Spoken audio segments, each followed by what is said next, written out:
Welcome in. Latest episode of that SEC podcast. I'm your host, Michael Brad. Go by SEC Mike on them Twitter streets. And there he is, everybody's favorite cousin Shane. What's up, buddy? Hey, buddy, what's going on? Oh, man, I'll tell you. I am ready for some football. It's been too long, Shane. It's been like a week and a half, and I can't take it anymore. You know what? I know. It's like, now, Mike, I like basketball, right? I like it. And I'm watching it, and I'm willing to watch it. But it's like, I got to finish this football run first. You know, it's good, but it's not scratching that itch, man. And I feel like we're going to have that itch scratched this weekend. I can't turn the page till football's done. But once it's done, I shall turn that page. You know what? Absolutely. But, I mean, every time you get on, there's a new Diego Pavia meme floating around, you know?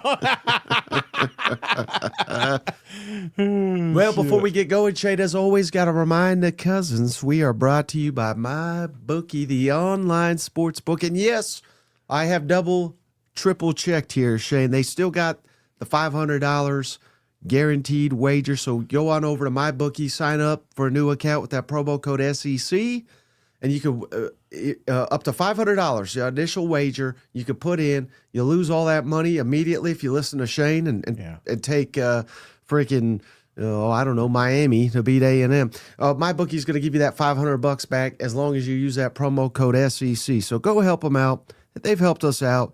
And while you're doing that, you know, if you listen to me or Steven, you get some winnings and take it out over to Tennessee Legend, official spirit of that SEC podcast. That's right. We talked Diego. Now we talk Tennessee. We got alcohol. You see the transition we're making here. Tennessee Legend Distillery. You got to check them out. They got 2 locations in Sevierville, 1 in Nashville. They're awesome, man. That's the best part. It's like a family. It's a community when you walk in there. Not only are they going to find you the best spirits, but they're just a good time. So be able to check out the Tennessee Legend. Let them know the cousin sent you. And you may even get a bonus gift. Just saying. Ooh, I like bonus gifts. Tis the season. I know what Shane's getting me for Christmas. It's a bonus gift he got back, you know? I'm sending you a Tennessee Legend Distillery shirt, Mike. Hey, well, speaking of quarterbacks. Yes. I just thought this was interesting. I put this in the show title, Shane. Yeah. I'm just kind of curious. Yeah, we haven't asked you about DJ Lagway. Mm-hmm. But check this out. And this took me hours of research, Shane. These are the last 2 classes of 24/7's 5-star quarterbacks here, right? Yeah. The last just the last 2 cycles. I'm gonna run it down 2 years ago. Arch Manning, Nico, Dante Moore, Jackson Arnold, Malachi Nelson, Jaden Rashada, and some guy named Aiden Childs, right? Yes. Now, the following year, DJ Lagway, who just went in the portal, Dylan Raiola just went in the portal, Julian Sayin, who he actually went in the portal as soon as he got to Alabama, Luke Krotenheimer, who went to Florida State, now he's at Mississippi State, Walker White, shout out Hugh Freeze, signed him, and he's gone, CJ Carr, and Aaron Nolan. And the only reason I bring this up, Shane, this is kind of where I wanted to go with this. And I'm one of these guys, you know, I don't mind the players getting paid. I'm not saying it's awful or anything like that. Yeah. But we got an example here of 14 5-star quarterbacks in just the last 2 years. This ain't like 5 years ago, 6 years ago. This is the last 2. Yeah. Only 2 of those players remain at their school, Shane. Arch Manning and CJ Carr down there at Notre Dame, who's been there 1 year, I guess. So but the point being, Shane, I'm just kind of curious your thoughts. As we got DJ in the portal now, do you think NIL, transfer portal, all the combination, do you think it's stunting the development of these elite quarterbacks? Huh. Well, I mean, I've always heard the argument with every position, I guess, not just quarterbacks, but yeah, I mean, clearly the evidence is there. Now, obviously, I mean, we could just be missing. Like you mentioned saying he's doing all right. You know, Arch could be special, but at the end of the day, yeah, I think so. And not just as much as players jump around, but so do coaches. You know, it's not like when we were kids, you'd go I mean, you could go to a Tennessee, like prime example, you could go to a Tennessee offensive camp, right? And 4 years later, you're signing with Tennessee, and it's the same damn staff to an extent. You know what I'm saying? So you don't see that, and you don't see it with the players. So, yeah, I think you're onto something there. Well, and why I'm specifically calling out quarterbacks, not that I'm like against him or anything, Shane, but it kind of goes without saying, if you're an elite quarterback, that's what do they say, Shane? The most important position, not in football, but in sports. Yes. So they get the biggest paychecks, and again, I don't know what all these guys are making, but I'm not naive either. Yeah. I would imagine these are the richest recruits in the country. So again, if you're handing someone potentially millions of dollars, yeah, and we're several cycles in here, and we got 2 guys out of 14 that are staying.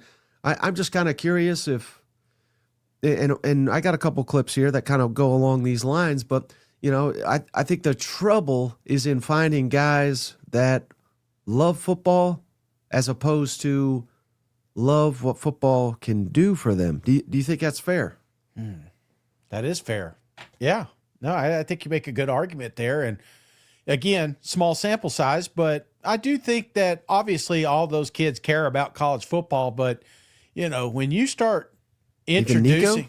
I'm just kidding. Yeah. Sorry. When you start introducing financing at, some of these kids probably getting paid when they were 13 years old, once they saw they had some talent, you know what I'm saying? So, not to mention the family that's kind of pulling. I mean, you see some of these guys just. And some of the horrific stories that we talk to, a lot of media guys about is about the families or the friends that are around, player A, player B, that's dragging them in the wrong direction. So, yeah, I feel like it's a dangerous spot that college football's in. But eventually, I feel like sometimes the ship gets right. Where. Do you think there'll ever be a day, Mike, where we have a team that does stick around, and does something special? I mean, honestly, I feel like if you can get one of those top classes, then all of a sudden you may be looking at something, pretty special for 2-3 seasons. Yeah, almost like where they'll have to lock them in to multi-year contracts. Yeah. But then here's the hitch in that, Shane. Eli Drinkwitz just today. He says, hey, he's asking about this guy getting in the portal, that guy getting in the portal. And he said, well, hell, a lot of these guys, he didn't mention specifics, names, but again, there's only, a handful of guys that have gotten the portal where he says, a lot of these guys, they're on multi-year contracts and they've been here 1 year. So I assume, now this is his words, not mine. He said, I assume that the next team is paying their buyout. So again, what is the value of a contract if nobody has to live up to it, And these coaches certainly don't have to live up to it either. Oh, brother, man, we're just tip of the iceberg right now, man. I'm telling you, it's going to be chaos, and I feel like especially these next two seasons until we get a little more stability or a little more clarity, or maybe somebody other than NCAA coming up with some rules that people are going to actually follow. Right. Yeah, I don't know. It's pretty wild. But let me ask you, let's get back to specifically DJ Lagway. Yeah. Because I haven't asked you about that. What's your thoughts on DJ Lagway exiting Florida? And I don't know if you saw it. I retweeted it, but CBS Sports did they did a write-up on it. Yeah. And they didn't say who they spoke to, but they said someone that is familiar with it. And basically the gist of it was he met with John Summerall and the Florida's coaching staff, and they essentially didn't make him any promises and kind of questioned, I can't remember the wording, but basically his work ethic or that they just kind of questioned him. Yeah. And next thing you know, DJ's in the portal, and there's a lot of speculation that he may go to LSU with old Lane Kiffin. So I know I throw a lot at you there, but with thoughts on DJ Lagway going into the portal? Not totally surprised, but I thought out of the guys that names were going to pop up, like Lenore Sellers and DJ here, I felt like there was some strong ties to that university. You talk about all the stuff he was doing in the community. Yes, I feel like some fans, maybe that was part of it. The fans are like, shit, let's just clean house and start over. I don't know if maybe he didn't feel that, but at the end of the day, it's business, right? And I feel like if my coach is going to come in here and tell me I need to earn it, or he doesn't like my work, then yeah, maybe he doesn't see something and he's bouncing, right? But then again, if you're a fan of John Summerall, you're like, this is exactly what I want to hear. This is a football coach saying, hey, nothing will be given. You're going to have to earn it. And if that guy doesn't want to earn it and he wants to hit the portal, then, piss on him. Get him out of here. Right. And that CBS article, again, who knows the validity of it, but it did suggest DJ wanted to stay. So yeah. I don't know. I don't know the truth there, but I'm sure DJ Lagway is going to have himself a nice landing spot because of the talent he's got. But also, Shane, the Georgia Tech, not Haynes King, yeah, but the backup, and I apologize, I should have had his name written down, but apparently he's the all-time Georgia high school passer of all time. Yeah. So the backup at Tech, he's in the portal in Florida, hired, of course, Buster Faulkner, the Georgia Tech offensive coordinator. So people are just putting the pieces together. Maybe that's the quarterback Florida lands. Maybe they have to go after a more high-profile guy. I don't know, but that's just that's a name to keep your eye on. And I'll look it up while I'm sitting here talking. But thoughts on that? Yeah, you obviously you put 2 and 2 together, so that's going to be the move. But I don't think that's the only move. I think that'd be crazy to make that. I feel like you need to create competition down there, and maybe part of the reason why we didn't get the development we thought we would with DJ is because nobody's pushing him.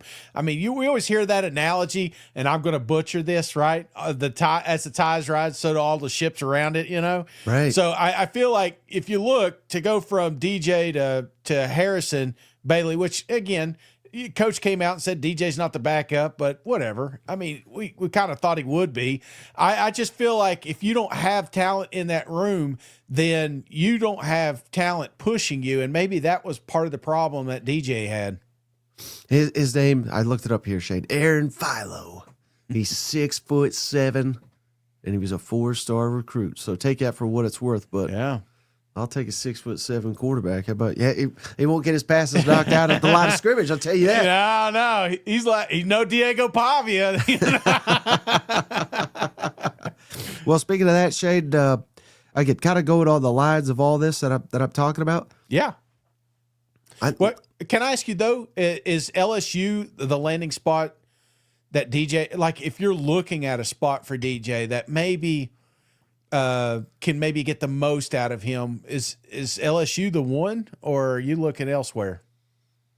Yeah, that's interesting. Just in the SEC, or because I question what. Maybe it's quarterback development. Like I said, you see what Lane Kiffin did with Trinidad out of nowhere. You can't help but think, if he had the raw talent of DJ Lagway, can he do something special with it? Maybe something that couldn't have been done in Florida. Or is there another school that you could see as a landing spot for him in the SEC?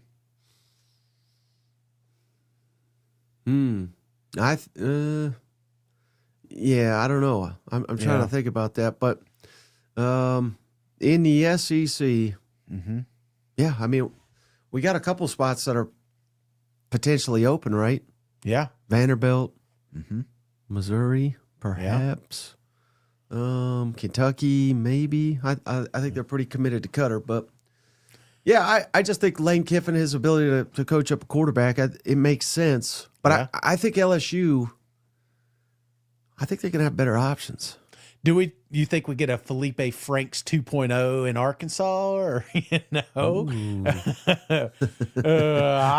don't know. I just devil's advocate. I don't like it to be, a smooth transition. I like there to be a few ripples on the way out, So right. I'm here for the drama, Mike.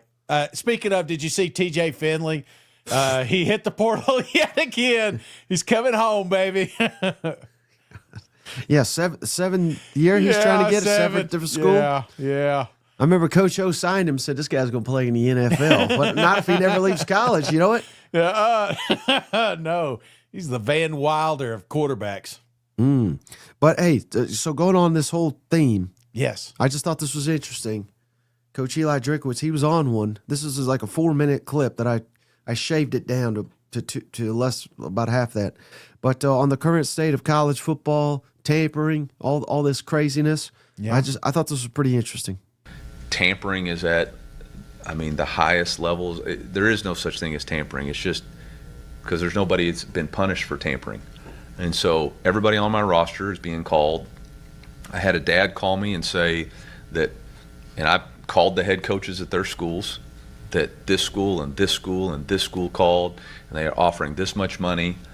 And, it's you're putting a lot of pressure on young men.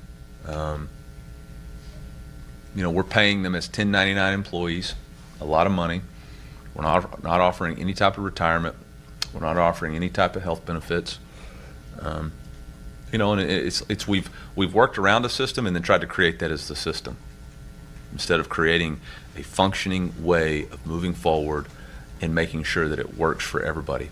And whether that's collective bargaining, whether that's making them employees, whether that's antitrust legislation that protects everybody, the commissioner or the SEC or the NCAA from lawsuits, something needs to be done.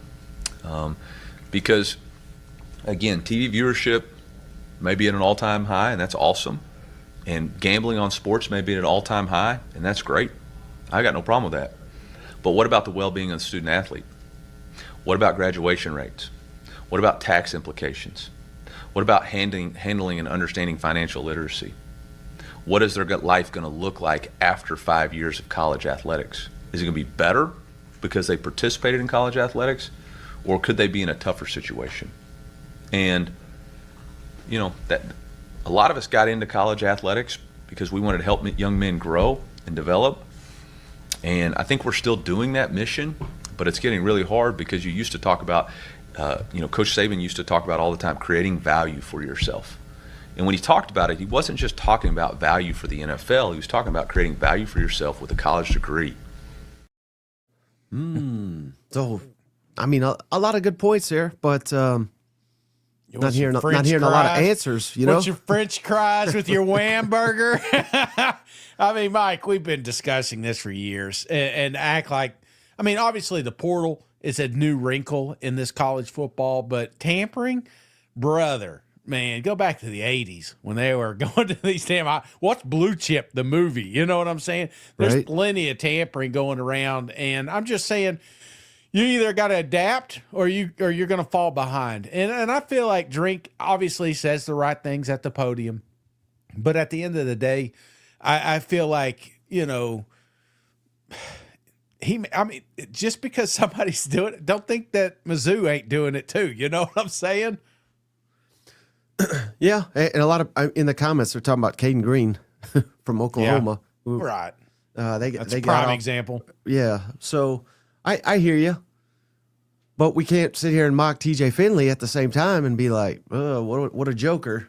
Yeah, he's a prime example of what Drink's talking about. Yeah. Well, what's that dude's legacy? His legacy is he's kind of a joke. Yeah, transferring everywhere, and who knows? When he entered college.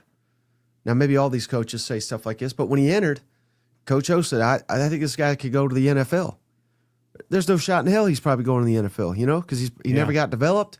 And not only that, but I can't imagine, I'm not saying TJ Finley's like burning bridges left and right, but I can't imagine he's got any association or they're going to, like any of these schools are going to be like, welcome back the 10-year anniversary team and have TJ, you know what I mean? Like, it's in many ways, I see the negative. I don't see the positive to a lot of this. I agree. I agree to a certain extent. I feel like there are some things that maybe these kids are getting, obviously, that, money, financial, gain and everything, and recognition. This is something that they can build through that. But, at the end of the day, I'm a little worried about it, because like you said, you use TJ Finley as an example. TJ could have went to Auburn and been through a couple of coach changes, but maybe caught fire, you know what I'm saying, with a certain coordinator or a certain system. You don't see that, obviously. In fact, that's why a lot of times you see an OC hired with a quarterback, like Oklahoma did. There was, I don't know, man. I feel like what's going to happen at the end of the day, Mike, is to keep kids at school, you're going to have to lock them down as with paperwork, and there's going to be contracts, and there's going to be contracts that are going to have, I feel like consequences if you don't complete. So I feel like that's kind of where we're going, but this is that murky water till we get there. Hey, Jason says Feinbaum tampered with that SEC. Yeah, he did. Yes, he did. Hey, and shout out to Blue Animal. Cousin Mike, did you ever get my package from the mail? I promise it was swag and not something weird. Hello from the squad car. I don't think I ever got. I didn't get anything from you. No, I didn't either. Not that I'm aware of. Interesting. And then all day Trey, my precious dogs dodged a bullet with the Dylan Raiola kid. Maybe he'll go to Florida. Go Dogs! And remember what Kirby said: we schedule the ones who dodge physicality. Go Dogs! Damn. It does seem like Kirby's got a really good track record with the quarterbacks they missed on. Yeah. Jaden Rashada, Dylan Raiola. I'm trying to think of remember. God, I will never respect Pro Football Focus. Yeah. And for many reasons. But one of them was they had a list of all the best returners in the SEC. Yeah. I don't even know if you remember this name, Shane. You remember Jamie Newton? I think that was his name. Auburn, maybe? No, he was at Wake Forest. That's way off. And then he transferred to Georgia. So he never even played it down at Georgia. And they were like, "This is Jamie Newman, the best returning quarterback in the SEC." And then they got JT Daniels. Yeah. And then that Newman kid, he quit. Yeah, JT Daniels was a big miss too. I was on that one. Yeah. I'm glad you don't dig up those tweets. I really thought he was the dude. So yeah, I kind of missed on that one. God, I mean, who knew Stetson would be the And now they're still chasing after the next Stetson. You know what? Absolutely. I mean, you just never know. But that, again, sometimes it takes a little luck, but sometimes it's that aha moment that you get when you're behind maybe a starter, maybe somebody that's pushing you, maybe a certain coach that is, unlocking your true potential. And I feel like we do miss that. And that's, you look at 24/7 on 3, all these guys, it's like most of the time they're pretty good, but then there's some you're questioning why they missed, but maybe they didn't miss. Maybe just the players missed. Right. Hey, shout out Token, Shane. He says, you know who's not going anywhere? Say it. Them Dogs after Ole Miss stops them. So Token's he's already looking way past Tulane. You know what? Oh, I don't blame him. I am too. Well, hey, that's a good place to preview Ole Miss Tulane. So not concerned at all this matchup, even though I'm sending you all these John Summerall clips. He seems like the best guy out there. Best, he's like the anti-Kiffin. He's not burning any bridges, but it is tough for them being a 17.5-point underdog, isn't it? Yeah, it really is. And the fact we've seen it, right? It's going to be a repeat.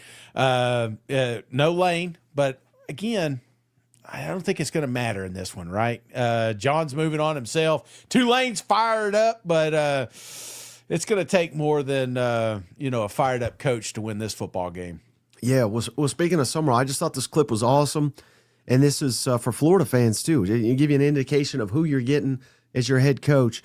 So just to set this up, he's giving, and I guess he was already planning to do it, $100,000 to Tulane's NIL for the next, not the guys he just signed, but the next class. Was he's not even going to be around for it. Nice, but he wanted it to honor that, and he says it's important, just as important how you leave as when you get there. So, take some advice here, Kiffin. Like, this is home in a lot of ways. My 2 oldest kids were born here, so and I've talked a lot about when you leave a place that matters how you leave it just as much as how you enter it. I want to leave on good terms. And I want to be able to come back in 20 years and celebrate this team that's won a championship already together and not be like, oh, the way he walked out the building was kind of questionable. I want them to go, man, he did it the right way. And so I want to see Tulane get better after I leave. Mm-hmm. I want to see it continue to grow after I leave or my family leaves. I don't want to – I'm hoping for more.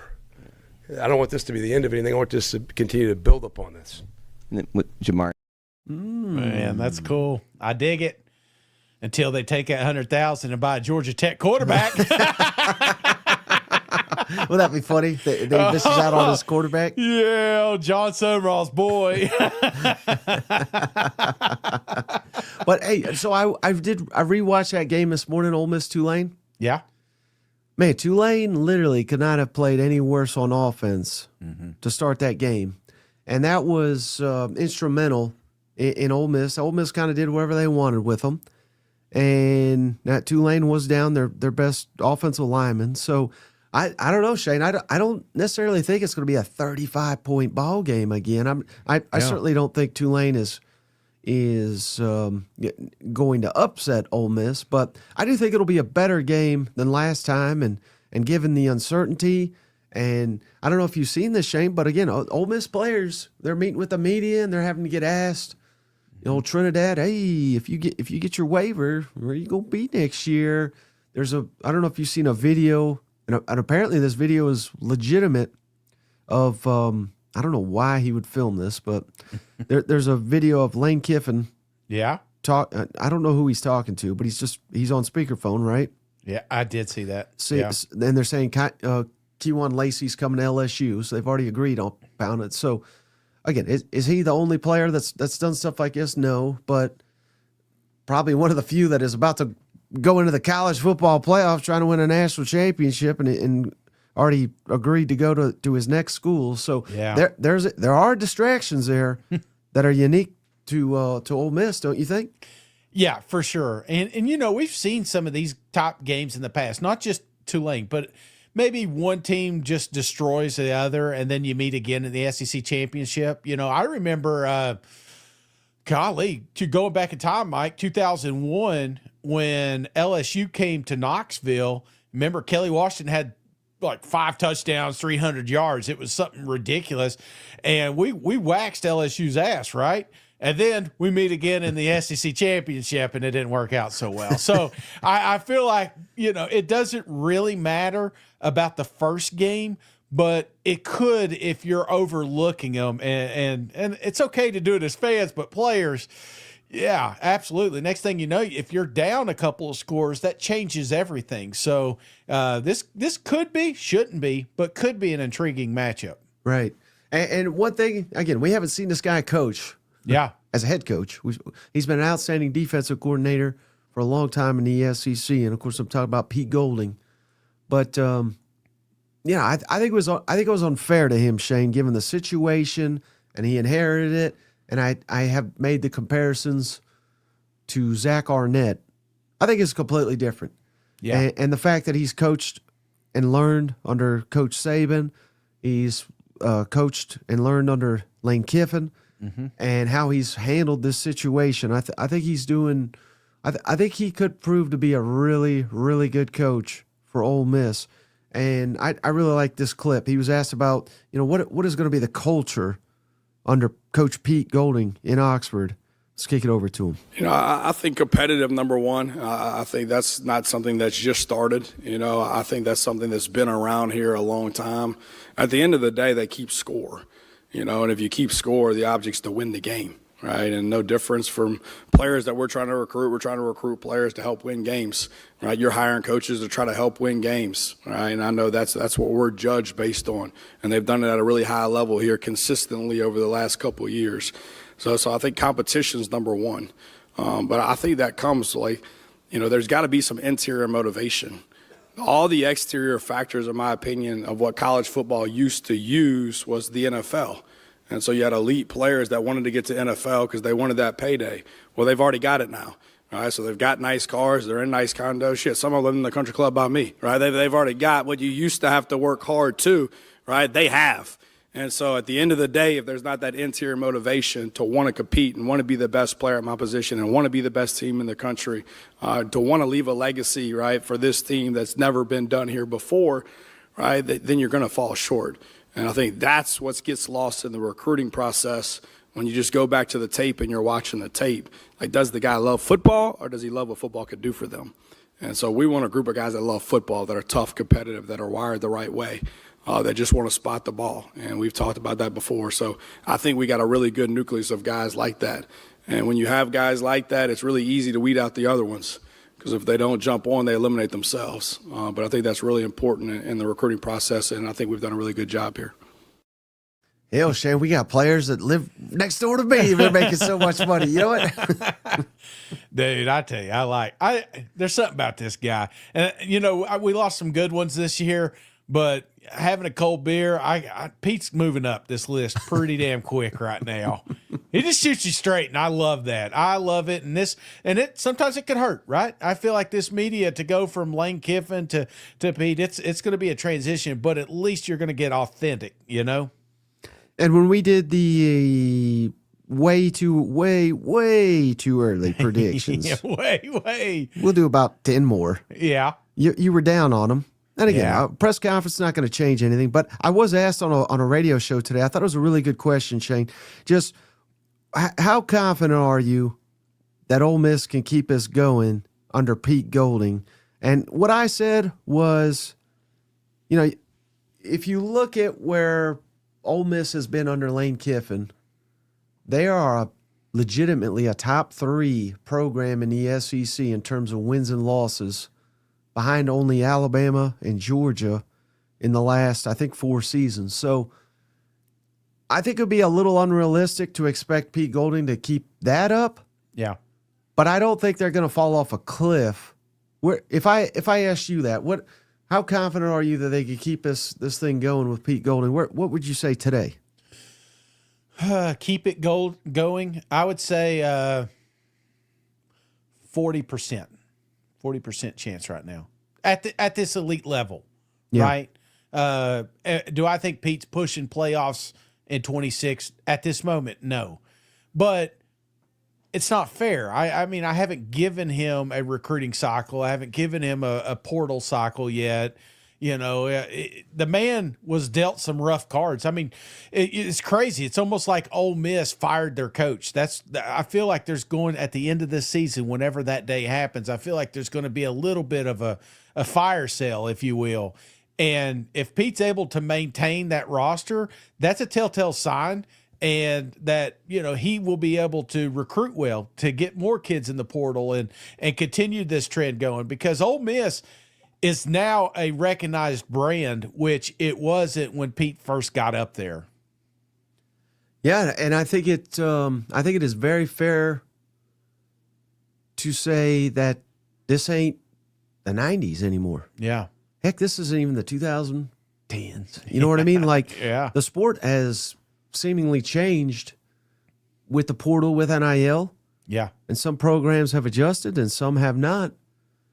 And clearly Ole Miss is a prime example. Missouri, another example. But Tennessee turned it around under this portal era. So I think there are programs that have adjusted and those that have not. So I think that is – and can that be sustained under a new coach? That remains to be seen. But I think that is I think that's kind of the question for Ole Miss moving forward.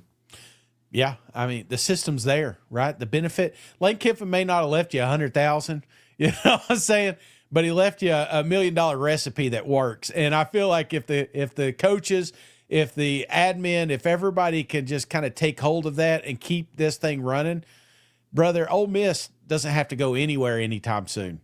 Hell, they still can hoist the national championship trophy at the end of the year. That's America's team right now, man. Yeah.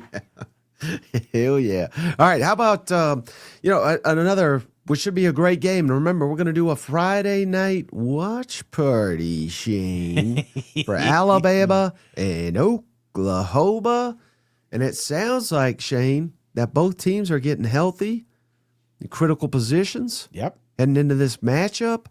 And then, again, It doesn't seem to matter what job's open, Shane. Kalen DeBoer is an option, or is he? I don't know. Kalen, you going to Michigan? Yeah, just for clarity's sake, so things aren't left up to interpretation, are you going to be the coach of Alabama next year? Man, come on, Nick. All right, I put a statement out yesterday because first of all, our guys handle distractions phenomenally. It's been that way all season long. They continue to do that. And so, but I also, knew that yesterday and today was pretty important. I wasn't going to see until today to address it. So that's why I put that out there. A lot of the same things I said before, a couple of weeks ago when asked really the same question. Just, feel completely supported. My family loves living here. Just all the things that we continue to build on. Love the progress. Haven't talked with anyone. No plans of talking with anyone. So just I think that's a lot of what I said a couple weeks ago and continues to be the same thing. Feel strong about it. And our guys, if there's been any distraction, I haven't seen it, haven't felt it. And so I'm really proud of the way they've handled whatever noise is out there. And again, we've probably all season long have dealt with enough noise to where it doesn't surprise me on how they handle this. Now, Shane, I didn't hear him say I would not be the next Michigan coach. Now, he did clarify. They came back a couple questions later, and they're like, just to be clear, are you going to be Alabama's coach next year? And he said, yes. So, or he said, I'm planning to be. Yes. So that's what I think that's exactly what he said. So terrible. It's like me talking to, have you had anything? Listen. Is that a yes or a no? I mean, no, can I ask you, man, I'm just curious because you there's a lot of new coaches in the SEC and there's a lot of successful ones, right? I just wonder why have we labeled Kalen DeBoer as an exit coach, like as a one-hit wonder? I'm trying to wrap my head around, is it still the Nick Saban deal, or is it because he's from up north? Is it what is it? Yeah, I think it's honestly, Shane, I think it's every time he suffers a tough loss, like Florida State, we were ready to fire his ass. We both picked Bama to win the SEC championship. They didn't come close. They got humiliated on national television, and I think there's Alabama fans that are done with him. Yeah. Now he goes and whoops Oklahoma's ass. They're going to say, "God, we got to keep this guy." You know what I mean? Yeah. I think that's the nature of. I mean, I just think the bar is just so insanely high at Alabama. Now, would I want to leave for the shit show that is Michigan? I would not, but. I don't know. I think it's that. I think it's just the unique fit of him in the SEC. But I do think he is. Look at it this way. I think is the best way to. And I'd say the same thing about like Heupel. That some people were like, is he the right? Do we need to upgrade from Heupel? That's the question, Shane. It's not should you fire someone. It's who can you get? Yeah. Can Alabama get a better coach than Kalen DeBoer right now? I think who they could maybe get, which would be hilarious, would be Lane Kiffin. But he's not as well as he's done at Ole Miss. Yeah. He's not proven to me that he's a better coach than Kalen DeBoer. No.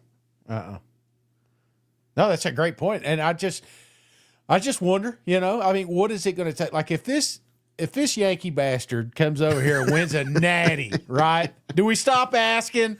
Do we just finally welcome him in our family down in Tuscaloosa? Yeah, and I don't think that's crazy, Shane. Yeah. If Alabama, they're favored, Shane. They are favored at Oklahoma. Indiana, they got a better roster than Indiana. I don't care what anybody says. Yes. Now, would they beat them? I don't know. I don't know enough about Indiana, but it wouldn't be crazy. And then who would they have to beat there? Texas Tech or Oregon? Come on, yeah. They could beat them. Yeah, and hell, they've already beaten Georgia. Right. You know what I mean? So now I don't think they're playing well, obviously at the moment, particularly on offense. But if they can regain their confidence on offensive side of the football, they can win this whole damn thing. So this could just be. Not to the degree, because I think they were really about ready to fire Ryan Day at Ohio State. If they lost to Tennessee, I think he probably would have been fired. Yeah. But remember, he was on the hot seat, and then he won the national championship. it wouldn't stun me if we get the same thing this year with Kalen DeBoer. Yeah, I know. He's he just wants a home, Mike. You know, he just wants to call it home. He's still got some boxes that haven't been unpacked right now. You know? I think his daughter's still up at Washington. That's what they say. Like, she didn't make the move, so I'm just saying.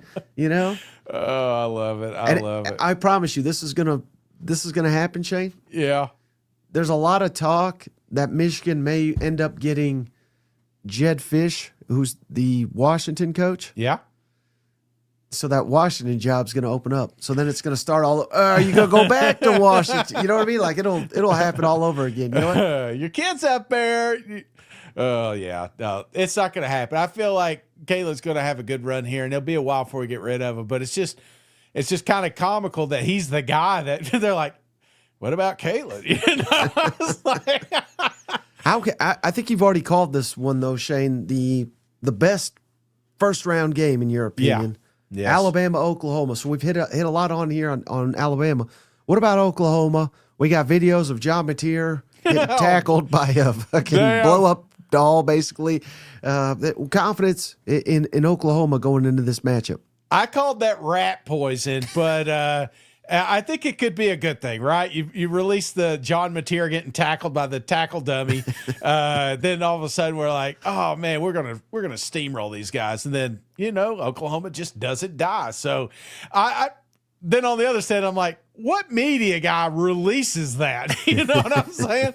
He just lost all field pass, moving forward. But Mike, this is going to be the best game. And this may be the best game of the college football playoffs. I truly think that. And the reason I do is because I can be convinced that the winner of this team will be represented in the national championship. That's just how I'm there, because I feel like that can you pull that graphic up again? I do not feel like JMU Oregon game is going to produce a winner. I do not feel like Texas Tech is going to produce a winner. I do not feel like Indiana is going to produce a winner. That means whoever wins this game should, and I put an asterisk beside it, but should make it to the college football national championship. That's just what I think.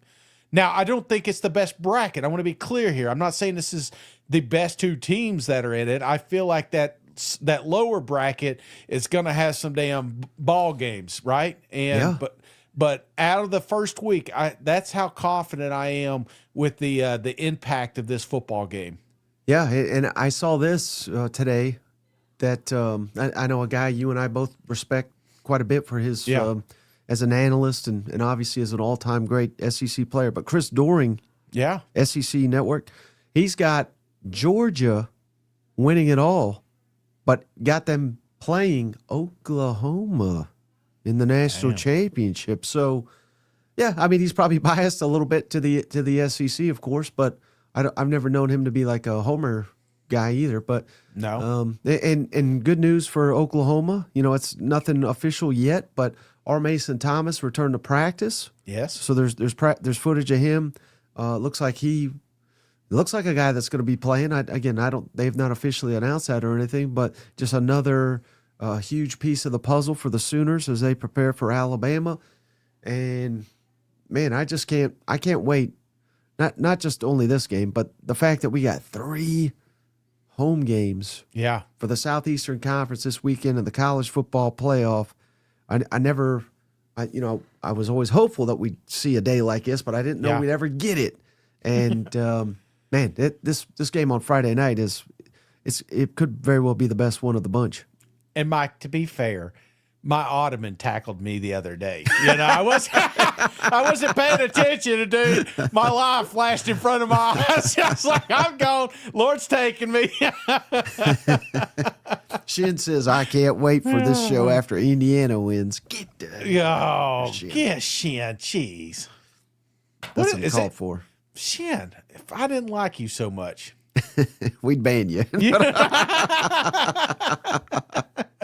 Is it anything to that though? You mentioned it with the Tulane one. Yeah. Of course, this is a different story because Ole Miss is such a more talented team.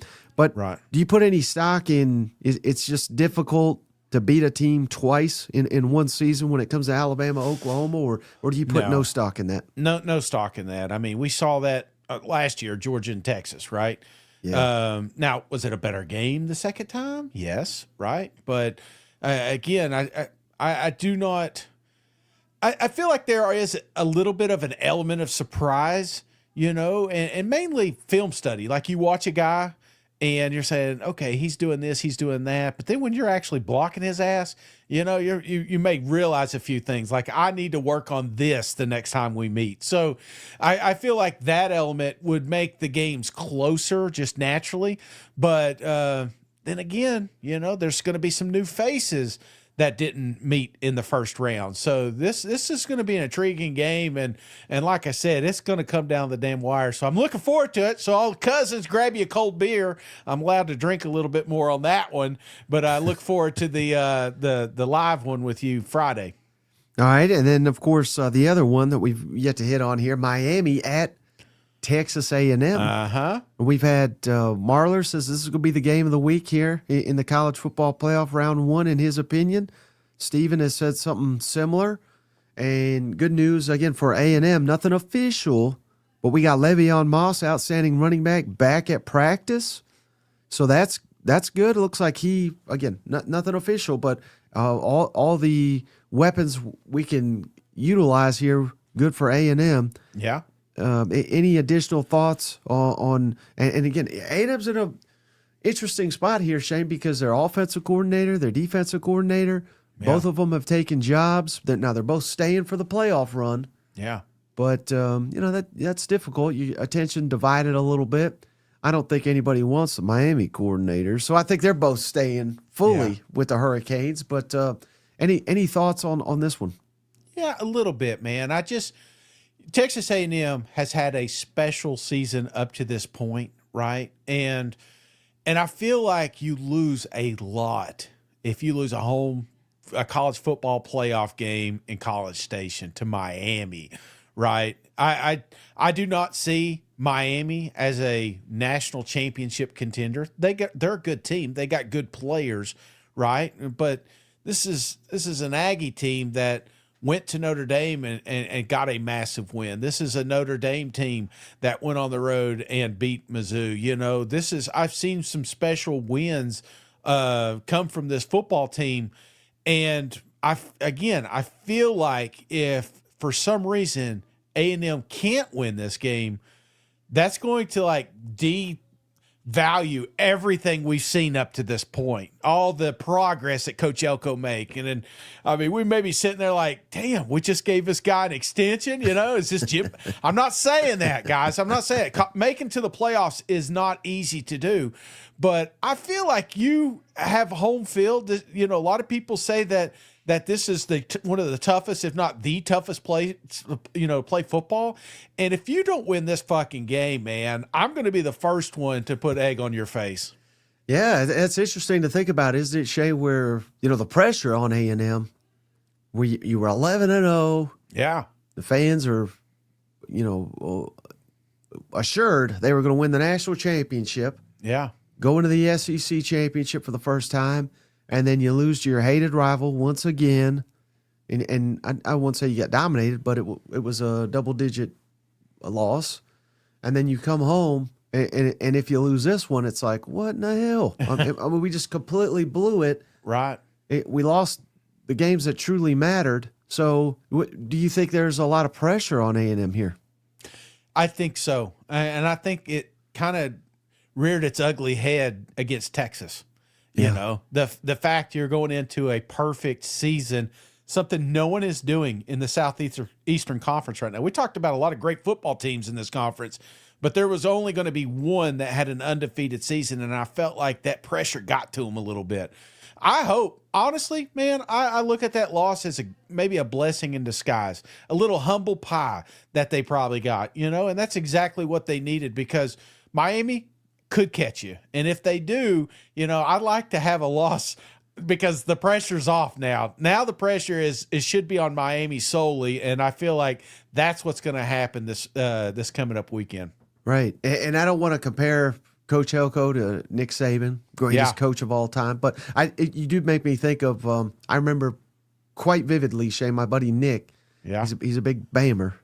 It's the only thing I don't like about him. Yeah. But I remember Saban's second year, they went, I'm trying to think. I believe they went undefeated. Yeah.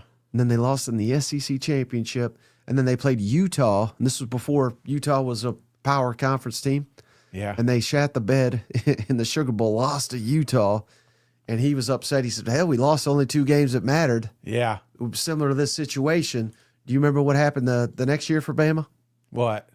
They won the national championship. So, again, that could fuel you at the same time. But this is, this is certainly the arrow is certainly pointed up in College Station, right? But there's still those doubters. There's still those haters. Yeah. And if they drop this one, those haters are just going to be just as loud going into next year, don't you think? Absolutely. I always think about, these kids don't get it these days, man. I'm going Papaw for a second. You remember when we'd play like Mario? There was no checkpoint. You know what I'm saying? How nervous did you get? How tight did things get when you're right there at the finish line and you're like, please God don't die, please God don't die. I feel like that's kind of where A&M I don't want to mess this up, but I feel like the pressure kind of. I think that Band-Aid got ripped during that Texas game, and I feel like that they'll be a better team for it. Hey, we got a very important question, Shane. Yeah. From Iamer Graham. I don't know if I said that right. Cousin Shane, what's your first drink of choice for the Alabama-Oklahoma game? Oh, peach, baby. Tennessee Legend. I love it, man. A little Diet Coke, a little ice, a little bit of this Tennessee Legend. That may be the first one, but I don't know. I've got some cold beers in there that may also be. It just depends. Depends on what happened that day and what the mood is. Yeah, and a lot of people are asking. I guess we didn't make this clear, Shane. Freedom Band, we appreciate you. Is there a watch party? Yes. Yes. Watch party, Friday night, Alabama, Oklahoma. If you ain't going to the game, get your ass in here and Shirts watch it with optional. Hey, a lot of people have been asking too, Shane, about just the home field advantage. Because hell, we know Miami. Yeah, they don't have any fans. They don't play in front of a crowd. Apparently, they got a lot of fans on social media, but they don't have any fans that go to the damn games. That should be a huge key for A&M playing in front of the 12th man, don't you think? It's got to be loud. It's got to be rowdy. It's got to be a hostile environment. Now, again, you got to remember this quarterback is he's been to a few rowdy SEC stadiums. So, but there's a lot of these players that haven't, and I feel like that is exactly what we need because Carson Beck can get rattled, and when he did, again, multiple intercept. That's what we need is chaos up front and chaos in the stands. So they call it home of the 12th man, right? And I feel like that is exactly what needs to show up this weekend. Yeah, and it's hard because it's early, right? But it shouldn't be that damn hard. You should be ready to rock and roll. Start drinking the night before. Right at the midnight yell, you should start ripping them. You mentioned Carson Beck.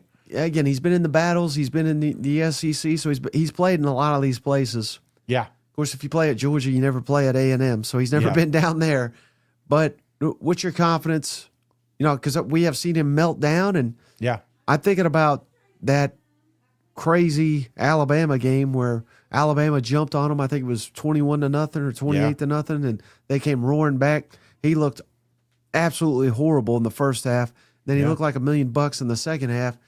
So that is one thing where he can be rattled, but he can also shake that off. I think that and his ability to push the ball so far down the field. Yeah. I think those are the two traits that if he does make it to the NFL are going to serve him well. Just the fact that he can really bounce back from a mistake.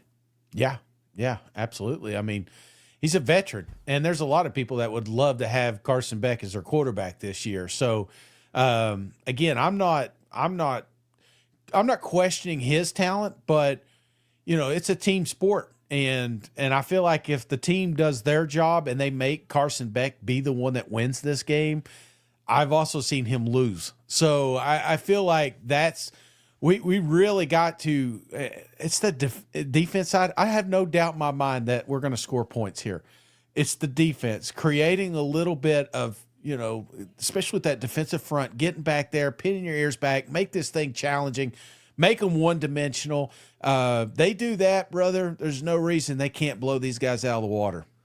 And I think one guy, too, that's got a lot on the line is old Mario Cristobal, because I know there's a lot of people like me who just I don't trust that guy as a good coach. No, I really don't. Or a human, he just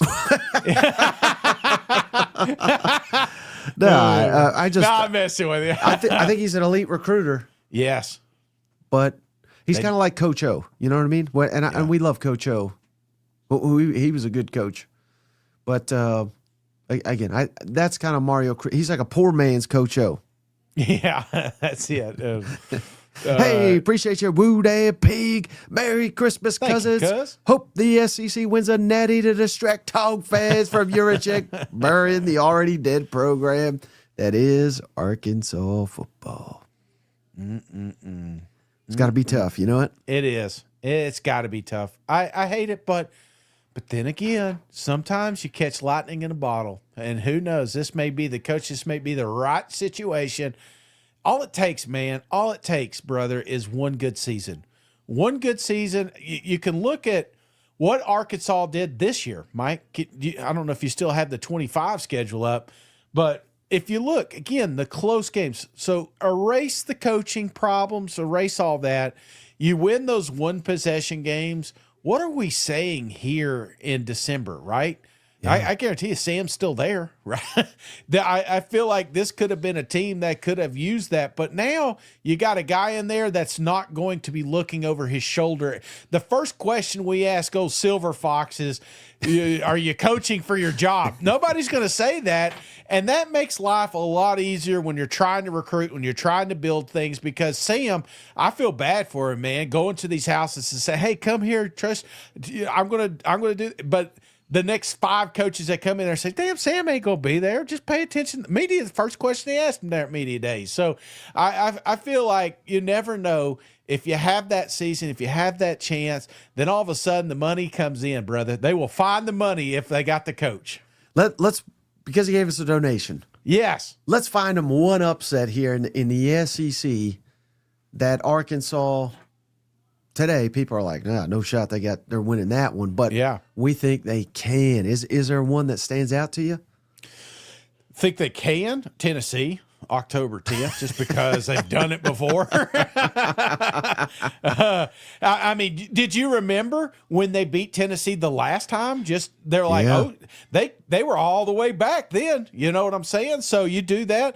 That's a run. That could be a run right there, Mike. If you beat Tennessee at home, you can beat Vanderbilt, right? They don't have Pavia no more. Right. Can you beat Mizzou? I feel like Arkansas feels like they can beat them. They've had some close games.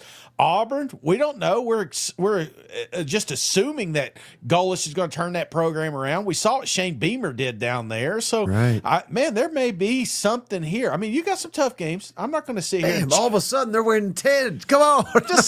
Just saying. I'm that guy, right? He only gave us $5, Shane, not 500. Okay. Nah, they ain't winning Tennessee, but football. No, just kidding. Hey, Shane, we got a bunch of gifters here. Shout out JR. Junior. Uh-oh. We appreciate you, Junior. Junior's competing with JR to get in here first. Junior, he gifted Aggie Dub. Cool name. Hell yeah. Thank you, Junior. Steven Up, the legend. Roll Tide. Always showing up for them boys in Tuscaloosa. It's Steven Up. Roll Tide. He gifted LTD Gunner. Cool name. Thank you, Steven Up. Absolutely. We Thank had you, cuz. Shin gifted 5. Yeah. Patrick Green, Knox Too Tall, J. Rose, Alan Ellis, and I Am Prue Thank you, Thank you. Shin. As long for as the it's not five- any Indiana guys. So thank you, Shin. All day Trey Shane. He gifted Matt Green. Thank you. All day Trey. Big Trey. And then the legend, JR. The legend, cousin JR, has done it again. He gifted correct Carico family. Thank you, JR. I say this in my head at night, like, JR has done it again. And then Shin is back for 5 more, Shane. Jay McCall, Matt D. Layton, G. Beck, Ramsey C. Charles Daniels. Thank you, Shin. Thank you, Shin. And then, you know what? All day Trey said, what the hell? 5 more for all day Trey. Real Wicked Brew, cool name. Staying on business. There's Drinks Burner. Wayfaring Farmer. Shadow 20181. William Meek. Thank you, all day Trey. Thank you, Trey. Then Steven Up said, what the hell? I'll give 5 more. Showing up for them Tide. boys in Tuscaloosa. It's Steven Up. Roll Tide. He gifted Chris Vanoy, During Richie, Connor Morrell, Hey Smitty, and Kyle Cooper. And then Freedom Van Thank said, you, cuz. thank you for answering my question. Here's 5 more. DCM 46 UGA, Pick Up Your Cross, My Homesman, Dustin Simpson, and Mercy. Welcome to the family. Anything Thank you, else, guys. Shane? No, I thank you so much for calling and donating. I mean, it really does help out. I saw a lot more of those Lane quitting shirts are selling. So be sure to check out the link in the show notes. If you ain't got one yet, Mike, check it out. Come on, man. That's sweet as hell. And you can put it on different colors. You don't even got to put it on a shirt. You want it on a mug? Get it on a mug. You can do all kinds of stuff with it. So thank you for that. Mike, we've also got cousin Lamar Graham gifting 5 memberships. You got those names? Shout out Lamar. He gifted Lamar Graham. He gifted himself. What? How can that be? Nailed it. Neighbor 187, Randy Gladden, cool name. All Hail Michigan. I hate that name. And United States Marine Corps 65. Hell yeah. Welcome to the family. And then Shin's back. Trey told me not to test him. I respect his boundaries. Oh, Mike, all the cousins, thank you for hanging out. Be sure to hit that thumbs up on your way out. That really does help us out. Same thing with spreading the word. A lot of people say, hey, how'd you hear this? Well, one of the cousins told me about this awesome show. Shout outs go to Junior, Steven Up, JDWDE, Shin, Blue Animal. Blue Animal. Got it. All Day Trey. Cousin JR, Freedom Van, Woo Damn Pig, and Lamar Graham. Thank you all. Thank you, JP, so much for putting that list together. He's also keeping up with our records and hot takes, I've heard, too. So I'm sure those are going to rear their ugly head at some point. So I appreciate you, cuz. All right, so how does a mailbag sound tomorrow, Shane? Let's do it. Let's mailbag it up. All A lot right. of food questions, hopefully. And I got a number of interview lined up. I'm hoping to get a couple more. I'm trying to get one for every SEC playoff team here. So be on the lookout for that on the channel. We got lots of content coming all week long. Steven will be back tomorrow to make his predictions for the weekend, and then we'll be back with a mailbag tomorrow night. But until then, we appreciate each and every one of you, and we'll catch you on the next one. All right, see you guys. Go Vols. Hey, buddy, this beer's for you, Mike, and Cousin Shane. That SEC podcast loves the Pirate, and the Pirate loves that SEC podcast.